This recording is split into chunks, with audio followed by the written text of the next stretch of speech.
الحمد لله رب العالمين والصلاة والسلام على أشرف الأنبياء وسيد المرسلين نبينا محمد وعلى آله وصحبه أجمعين. فسبحانك اللهم لا علم لنا إلا ما علمتنا إنك أنت العليم الحكيم. اللهم علمنا ما ينفعنا وانفعنا بما علمتنا وزدنا علما نافعا وعملا صالحا يا رب العالمين. قابل احترام معزز بھائیوں، ساتھیوں اور ہماری ماں اور بہنوں، یہ باب الاذان کا درس نمبر 10 ہے اور حدیث نمبر 9 پیش کرنے جا رہا ہوں. لیکن ایک بات باقی رہی سابقہ حدیث میں. سابقہ حدیث کون سی حدیث تھی؟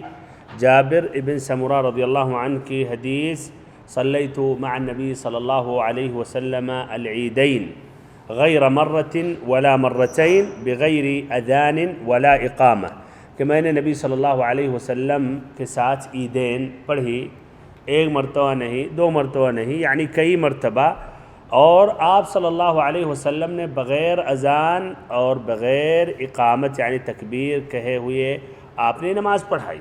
تو اس طرح سنت کا طریقہ کیا ہے عیدین میں کہ بغیر اذان بغیر اقامت شروع کر دیں، امام شروع کر دیں، اور نہ اذان دینے کی ضرورت نہ اقامت، اور ایسے اس کے علاوہ اور کوئی بھی اور جملہ پکارنا بلانا یا مثلا الصلاۃ جامعہ کہنا، اس کی ضرورت نہیں ہے. سنت کا طریقہ یہی ہے. اب جو اس کی مخالفت کرے اور وہ اذان دے یا اقامت کہے تو کیا ہے؟ یہ بدعت. اور سب سے پہلے کس نے ایسا کیا؟ ہشام ابن عبد الملک نے. ہشام ابن عبد الملک یہ خلیفہ اموی، یعنی انہوں نے قیاس کیا کس پر؟ نمازوں پر، تاکہ لوگ تک یہ بات پہنچ جائے، سب آ جائیں. اجتہاد تھا، لیکن ان کا اجتہاد کیا یہ مقبول ہے؟ نہیں مقبول ہے. کیوں؟ اس لیے اس مسئلے میں حدیث صریح ہے. تو جہاں نص ہے، جہاں حدیث ہے، تو وہاں کسی کا بھی اجتہاد اور کسی کا بھی یا یہ جو اس نے سوچا یا نظریہ یا عقلی اعتبار سے جو بہتر سمجھ رہا اس کا کوئی اعتبار نہیں ہے. اور ادھر ایک بہت مہم قاعدہ ہے، مہم قاعدہ سمجھ لیں کہ ہر وہ چیز جو نبی صلی اللہ علیہ وسلم نے چھوڑ دیا، آپ نے نہیں کیا، جبکہ آپ کر سکتے تھے اور وہ بھی اس وقت بھی وہ اسباب پائے جا رہے تھے، تب بھی آپ صلی اللہ علیہ وسلم نے نہیں کیا، کوئی اس وقت کوئی مانع، کوئی رکاوٹ نہیں تھی، تو پھر وہ چیز کو چھوڑنا ہی سنت ہے اور عمل کرنا بدعت ہے. تو کبھی کبھی کچھ ترک کرنا، ترک چھوڑنا سنت ہے، عمل کرنا بدعت ہے. ترک کرنا سنت ہے اور عمل کرنا بدعت ہے. جس طرح یہ سامنے ہے، عیدین میں اذان نہ دینا، اقامت نہ کہنا، یہ کیا ہے؟ سنت ہے. اور اذان دینا یا اقامت کہنا بدعت ہے. اس طرح اور چیزوں پر آپ سمجھنے کے لیے مثالیں دیں. جیسے کیا؟ جیسے کہ اذان کے بعد یا اذان سے پہلے نبی صلی اللہ علیہ وسلم پر درود و سلام پڑھنا. اذان میں میکروفون کے ساتھ ایک دم باقاعدہ سننے والا سمجھے کہ یہ متصل ہے. اللہم صلی علی محمد وعلی آل محمد کما صلیت علی ابراہیم، یا اللہم صلی وسلم علی رسول اللہ، پھر اذان دے. یہ کیا ہے؟ ادھر ترک کرنا سنت، عمل کرنا بدعت ہے. اس لیے کہ اگر یہ سنت ہوتا تو آپ صلی اللہ علیہ وسلم بتاتے اذان سے پہلے ہم پر درود و سلام پڑھ لو. ایسے ہی نماز کے بعد فوراً یا جماعت کے ساتھ جو نماز ادا کی جاتی ہے، ہاتھ اٹھا کر دعا مانگنا، یہ کیا ہے؟ یہ بدعت ہے. اور ترک کرنا سنت. کیوں؟ اس لیے آپ صلی اللہ علیہ وسلم نے نہیں کیا. اور آپ کر سکتے تھے نہیں؟ اگر یہ سنت ہوتی کر سکتے تھے. کیا کچھ رکاوٹ پیدا ہوئی جس کی وجہ سے آپ نے نہیں کیا اور آپ کرنا چاہے؟ ہرگز نہیں. تو اب ترک کرنا یہ سنت ہے، عمل کرنا بدعت. ایسے عید میلاد النبی صلی اللہ علیہ وسلم لے لیں. آپ صلی اللہ علیہ وسلم نے صحابہ کرام کو بتایا بھی کہ پیر کے دن ہم روزہ رکھتے ہیں، اس دن میں پیدا ہوا ہوں، لیکن آپ نے نہیں کہا کہ اس دن اب عید منا لو. یا آپ نے عید منائی، تو اس طرح عید نہ منانا اس دن کیا ہے؟ سنت ہے، اور عید منانا یہ بدعت ہے۔ کیوں بدعت ہے؟ اس لیے کہ نبی صلی اللہ علیہ وسلم نے بھول کے یا اور کوئی وجوہات کی وجہ سے نہیں چھوڑا، اس لیے چھوڑا، اس لیے چھوڑنا ہی سنت۔ اب کوئی مخالفت کرے تو وہ بدعت میں واقع ہو رہا ہے۔ یہ بہت ہی مہم یہ مسئلہ ہے۔ تو پھر سے ایک مرتبہ قاعدہ کیا ہے کہ ہر وہ چیز، ہر وہ فعل، ہر وہ قول جو آپ صلی اللہ علیہ وسلم نے چھوڑ دیا جبکہ آپ کر سکتے تھے، کوئی رکاوٹ نہ تھی، تو وہ ترک کرنا، چھوڑنا سنت ہے، اور عمل کرنا یہ بدعت ہے۔ یہ پہلا فائدہ کہ اخیر میں بات آئی تھی جس کی وضاحت کی گئی۔ دوسرا فائدہ حقیقت میں یہ اس حدیث کی شرح میں بات آ چکی تھی، لیکن پھر سے ایک مرتبہ کہ اذان اور اقامت مشروع ہیں۔ ہاں، کن کن نمازوں کے لیے مشروع ہیں اذان اور اقامت؟ صرف 5 جو فرض نمازیں ہیں، اور ایسے ہی جمعہ کے دن وہ بھی فرض ہے ظہر کی جگہ پر، یا الاصل جمعہ ہے تو ادھر فرض ہے۔ اس کے علاوہ نہ کسی نفلی نمازوں میں مشروع ہے، مثلا صلاۃ التراویح یا صلاۃ القیام، نہ ایسے ہی صلاۃ الجنازہ، نہ ایسے ہی صلاۃ الاستسقاء، نہ ایسے ہی صلاۃ کسوف، نہ اس کے علاوہ اور جو نمازیں ہیں۔ امام نووی رحمہ اللہ کہتے ہیں لا يشرعان لغیر المکتوبات الخمس وبه قال جمہور العلماء من السلف والخلف، کہ سوائے 5 وقت کی جو نمازیں ہیں ان نمازوں کے علاوہ یہ دونوں اذان اور اقامت یہ مشروع نہیں ہیں، یہ مشروع نہیں ہیں۔ اور یہ جمہور اہل علم نے، سلف اور خلف یعنی پہلے جو علماء گزرے اور بعد میں جو آئے، سبھی نے یہ کہا، یا اکثر ہو سکتا ہے کچھ نے مخالفت کی ہو، جس طرح کی ذکر آیا ہشام بن عبد الملک نے، تو اس میں کچھ مرجوح اور شاذ اقوال اس میں ہوں گے، اسی لیے جمہور اہل علم۔ اس طرح یہ بھی بات واضح ہوئی کہ اپنے یہاں کچھ مسلمان بھائی جب میت کو دفن کرتے ہیں تو کیا اذان دیتے ہیں۔ کیا رائے ہے یہ؟ کیا یہ سنت ہے یا جائز ہے؟ نہیں، یہ بدعت ہے۔ اس لیے آپ صلی اللہ علیہ وسلم نے ایسے مقام پر اذان نہ دی، بلکہ 5 وقت نمازوں کے علاوہ کہیں اور اذان مشروع نہیں ہے۔ اس طرح اس حدیث کے متعلق بات مکمل ہو گئی۔ اب حدیث نمبر 9 پیش کرنے جا رہا ہوں۔ حدیث نمبر 9، وعن ابی قتادہ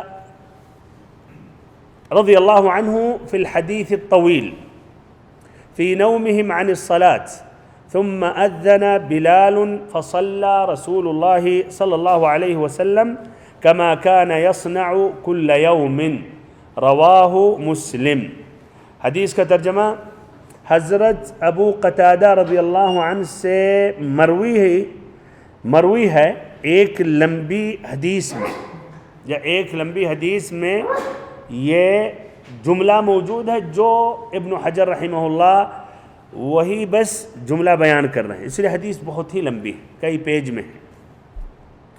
تو اس حدیث میں کیا جملہ ہے جس کا تعلق باب الاذان سے ہے؟ یہ ہے، اور وہ لمبی حدیث کون سی حدیث ہے؟ دوران سفر میں غلبہ نیند اور تھکاوٹ کی وجہ سے نماز کے وقت صحابہ کرام کے سو رہ جانے کا ذکر ہے۔ وہ لمبی حدیث کے یہ اشارہ ہے، وہ لمبی حدیث جس میں نبی صلی اللہ علیہ وسلم اور صحابہ کرام سو گئے تھے، یہاں تک کہ فجر طلوع ہوا، سوتے رہے، سورج نکل آیا اور فجر کا وقت ختم ہو گیا۔ جب نیند سے بیداری ہوئی تو حضرت بلال نے اذان دی۔ سورج نکلنے کے بعد حضرت بلال نے اذان دی اور نبی صلی اللہ علیہ وسلم نے اسی طرح نماز پڑھی جس طرح روزانہ کا معمول تھا۔ اسے مسلم نے روایت کیا۔ حدیث کی تخریج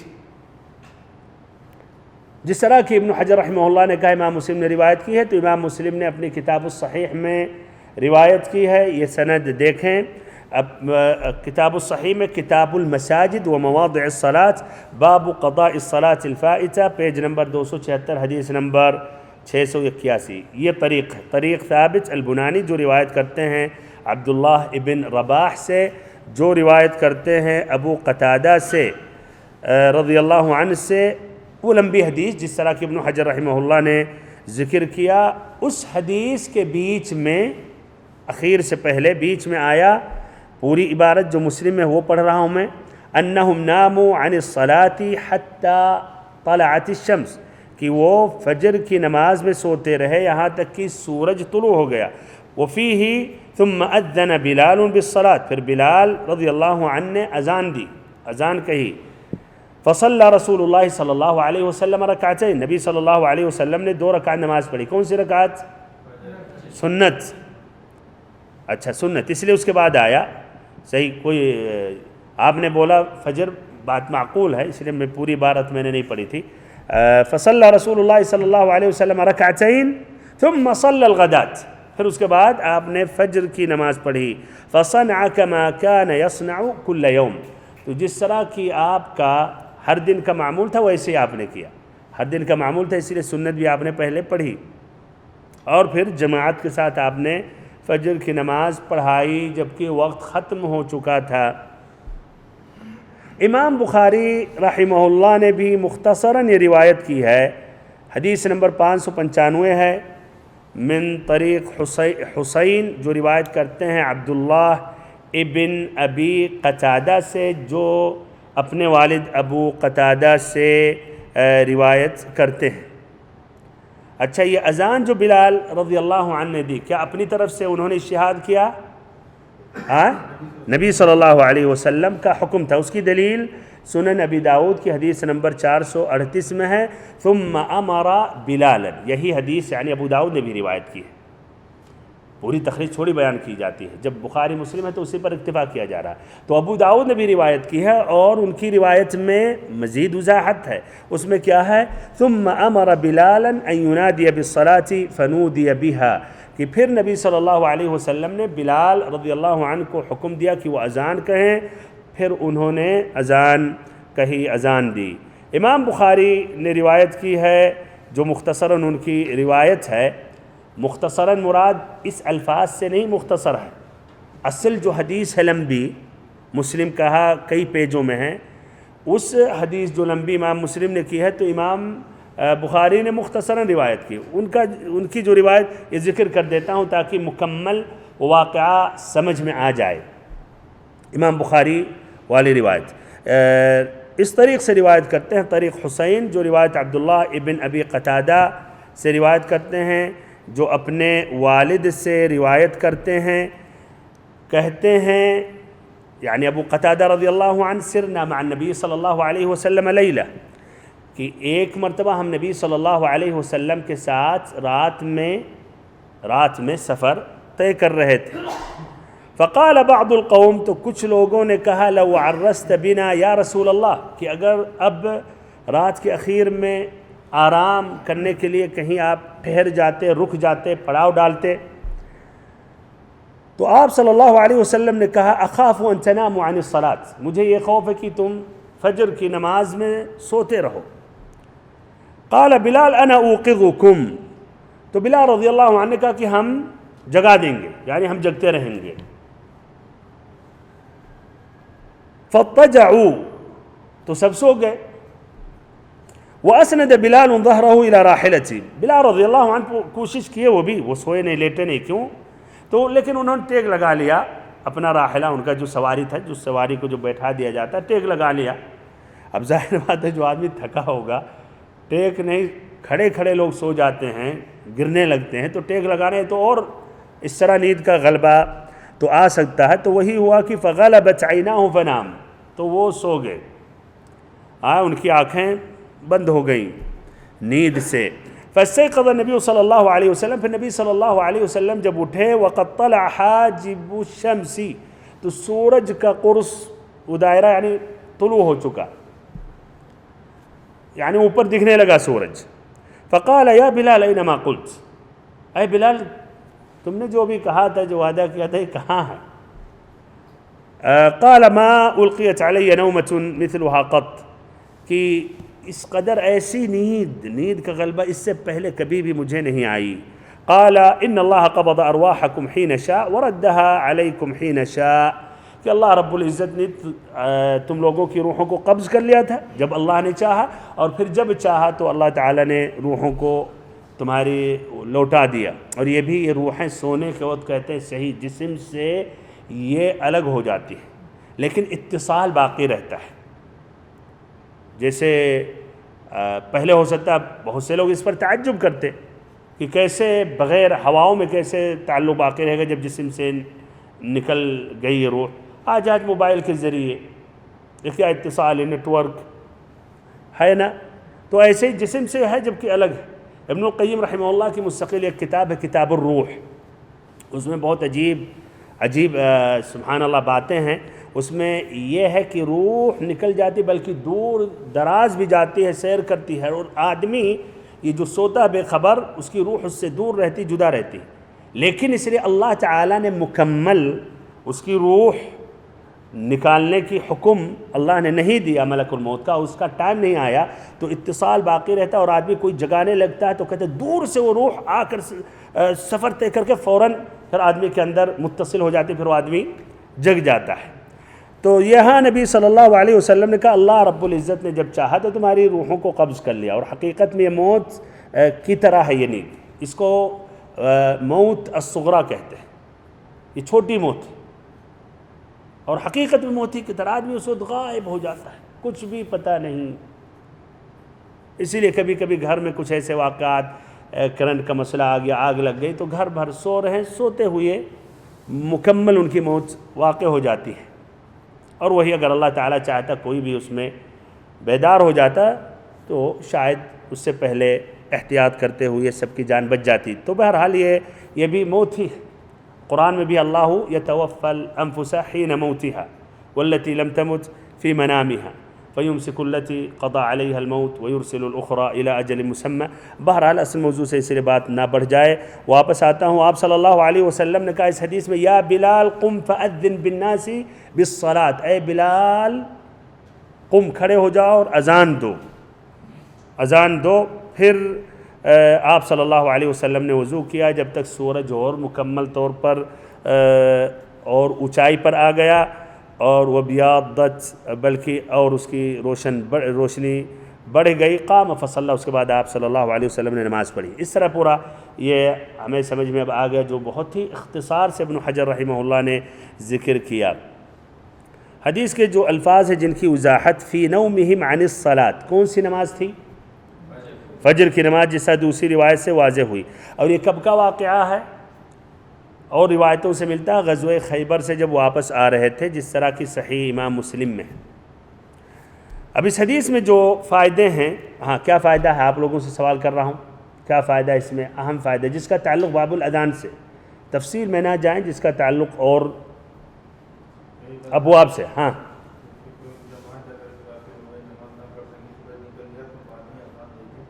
صحیح، چلیے ماشاءاللہ. تو پہلا سبق یہ ہے کہ اگر کوئی آدمی کسی نماز میں سو گیا، کسی نماز میں، صرف فجر نہیں، کسی نماز میں سو گیا، اور ایسے ہی اگر غافل ہو گیا، کسی نماز میں سو گیا یا کسی نماز میں غافل ہو گیا یا بھول گیا، ہو جاتا ہے ایسے، تو پھر اس کے لیے مشروع ہے کہ اذان کہے اور اقامت کہے. تو اس طرح اذان مشروع ہے، اقامت مشروع ہے اگر آدمی سو گیا کسی نماز میں یا ایسے ہی بھول گیا.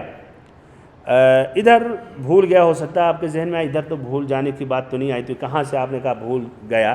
تو دوسری حدیث سے یہ لیا جا رہا ہے کہ دونوں کا حکم ایک ہے.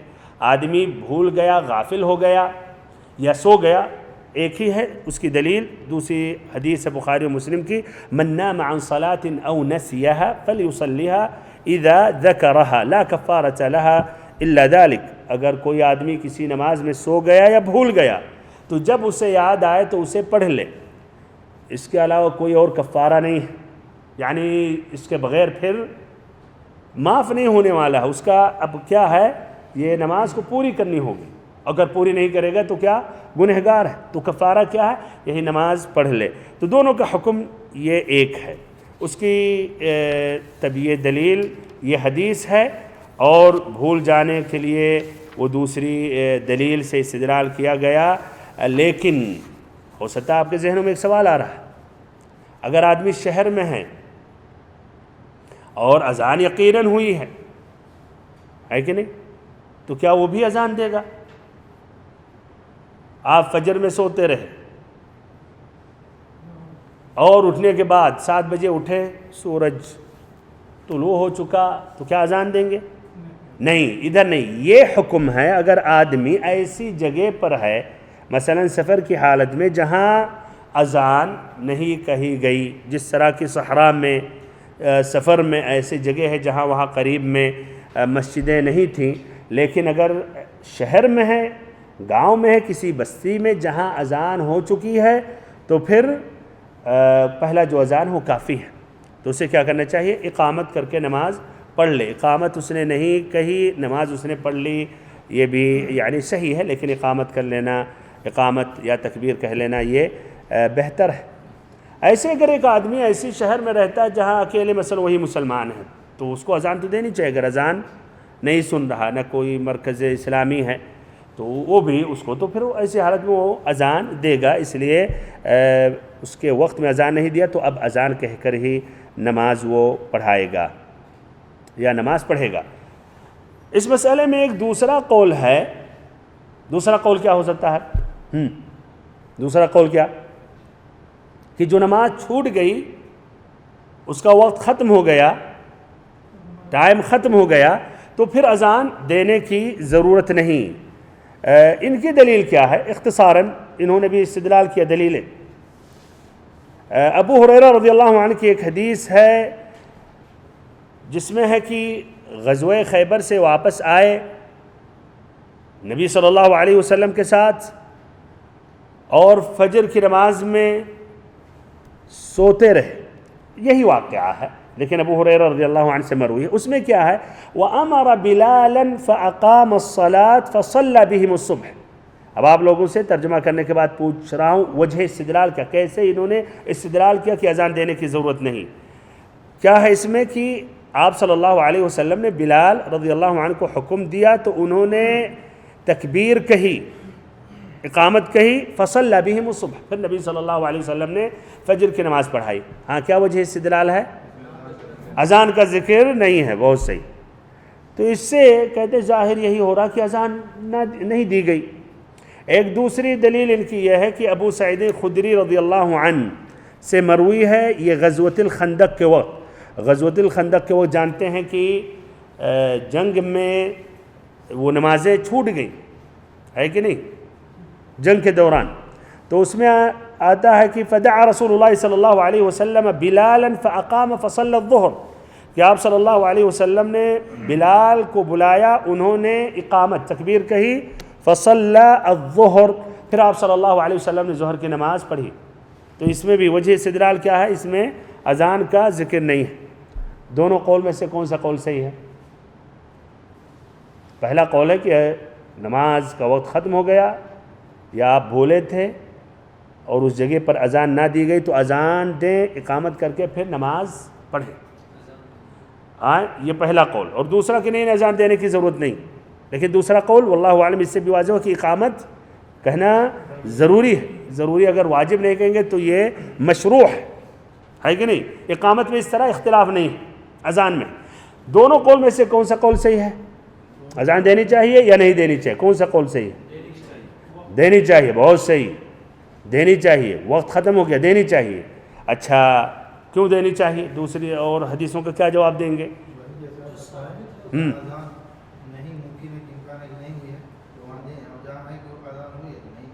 اچھا، تو دونوں قول میں سے پہلا قول راجح ہے کہ اذان دینی چاہیے، اور ابو ہریرہ رضی اللہ عنہ کی جو حدیث، جو دوسرے علماء ہیں جنہوں نے استدلال کیا، اس کا جواب یہ ہے کہ کوئی ضروری نہیں ہے کہ حدیث میں پوری تفصیل سے راوی بیان کرے۔ ممکن ہے کہ اذان کا ذکر راوی نے نہیں کیا، ممکن اذان کے وقت وہ خود وضو کرنے کے لیے قضاء حاجت کے لیے یہ راوی مثلا ابو ہریرہ رضی اللہ عنہ چلے گئے، تو بیان نہ کرنا یہ کوئی ضروری نہیں ہے کہ یہ حقیقت میں اذان نہ دی گئی، جب دوسری روایت میں آ گیا تو وہ مقدم ہے۔ اور یہ بھی قاعدہ المثبت مقدم علی النافی، جو شخص کوئی بات ثابت کر رہا ہے اس کی بات زیادہ مقدم ہے جو کسی کا اگر وہ نفی کر رہا ہے۔ تو اگر آپ نے کسی چیز کا نہیں ذکر کیا، دوسرے نے ذکر کیا تو اس کی بات زیادہ مقدم ہے اس اعتبار سے۔ تو یہ اس کا جواب ہے کہ اذان ہوئی ہوگی، کوئی وجہ سے انہوں نے بیان نہیں کیا۔ اور ایسے ہی ممکن یہ بھی جواب دیتے ہیں کہ شاید انہوں نے اذان کا ذکر نہیں کیا یہ بیان کرنے کے لیے کہ یہ جائز ہے ترک کرنا، یا ممکن ہے یہ دوسرا واقعہ ہے، اور اس لیے کچھ اہل علم نے کہا کہ ایک مرتبہ سے زائد ہوا ہے اس طرح کہ فجر میں سوتے رہے نبی صلی اللہ علیہ وسلم اپنے ساتھیوں کے ساتھ۔ تو اگر یہ کہا جائے کئی واقعات ہیں تو ممکن ہے کہ کسی ایک مرتبہ میں آپ نے اذان نہیں دی بیان کرنے کے لیے کہ یہ جائز ہے، لیکن اس کا معنی نہیں کہ مشروع نہیں ہے، یہ بھی ایک جواب دیتے ہیں۔ ابو سعید خدری رضی اللہ عنہ جو خندق والی حدیث ہے جس میں استدلال کرتے ہیں، بہرحال اس میں متعدد روایتیں ہیں، اس میں بہت سے اقوال ہیں، بہرحال وہ منسوخ ہے یہ حکم صلاۃ الخوف سے۔ صلاۃ الخوف کی الگ جو کیفیت آئے گی انشاءاللہ جنگ کے دوران، جو شریعت نے دی ہے یہ آسانی، خوف جنگ کے درمیان بھی الگ سے نماز پڑھنا، تو یہ حکم آنے کے بعد وہ حکم کلیتاً اصل منسوخ ہو گیا۔ بہرحال یہ اس طرح یہ پہلا مسئلہ۔ دوسرا مسئلہ یہ ہے کہ جماعت کے ساتھ پڑھنی چاہیے اگر نماز کا ٹائم ختم ہو گیا، اس لیے کہ نبی صلی اللہ علیہ وسلم نے جماعت کے ساتھ یہ نمازیں پڑھی تھی۔ 1 منٹ میں اپنے بات ختم کر رہا ہوں، اور بھی فوائد ہیں، اختصاراً بیان کر رہا ہوں۔ ان فائدے میں سے کہ آپ صلی اللہ علیہ وسلم بھی بشر تھے، لیکن شاید ادھر ایک سوال آئے ذہن میں کہ اچھا آپ صلی اللہ علیہ وسلم سے آتا ہے کہ ینام عینی ولا ینام قلبی، یتنام عینی ولا ینام قلبی، کہ ہماری آنکھیں سوتی ہیں لیکن ہمارا دل نہیں سوتا ہے۔ تو اس کا جواب کیوں نہیں آپ صلی اللہ علیہ وسلم یہ جگہ انشاءاللہ آئندہ درس میں ذکر کروں گا۔ بارک اللہ فیکم وصلی اللہ وسلم وبارک وانعم علی عبدک ورسولک محمد۔